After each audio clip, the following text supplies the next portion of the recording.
Ancient and pre-colonial history. Gabon's history begins with the early settlement of the region by indigenous Pygmy peoples, followed by the migration of Bantu-speaking groups around 1000 BCE. These Bantu peoples brought with them ironworking, agriculture, and trade, establishing numerous small kingdoms and village communities. The region remained largely self-contained, with local societies thriving through fishing, farming, and inland trade routes long for European contact. European contact and the slave trade. Portuguese were the first Europeans to arrive in Gabon in 1472, naming the country Gabeo, because the Como River resembled a gabeo or cloak. Over the centuries, the European nations, including the French, Dutch, and British, aimed at trade, especially in slaves, ivory, and timber. Gabon became an active part of the Atlantic slave trade, with coastal tribes participating in capturing and trading people from the interior. European influence gradually increased, especially from French colonial rule. In 1839 and 1841, France signed protection treaties with local rulers, gradually asserting colonial control. In 1849,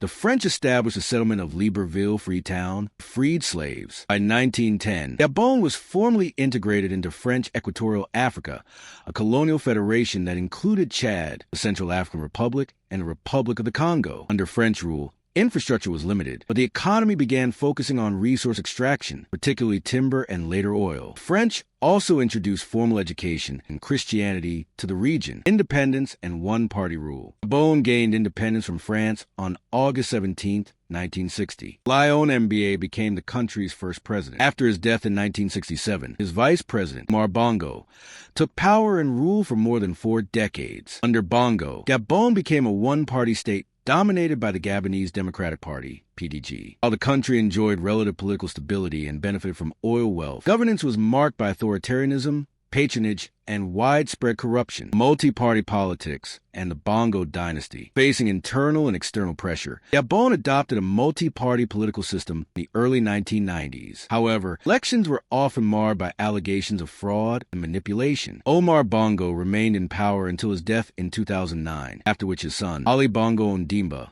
was elected president. Ali Bongo's rule was characterized by attempts to modernize the economy, remain heavily dependent on oil exports. Despite democratic reforms, political opposition was limited, and government critics faced restrictions. 2023 military coup and transition. In August 2023, following a contested election where Ali Bongo was declared the winner, the military intervened and seized power, citing concerns about electoral fraud and mismanagement. President Bongo was placed under house arrest. General Brice Oligui Nguema installed as a transitional leader. The coup marked a significant turning point in Gabon's political landscape, raising questions about the future of democracy and governance in the country.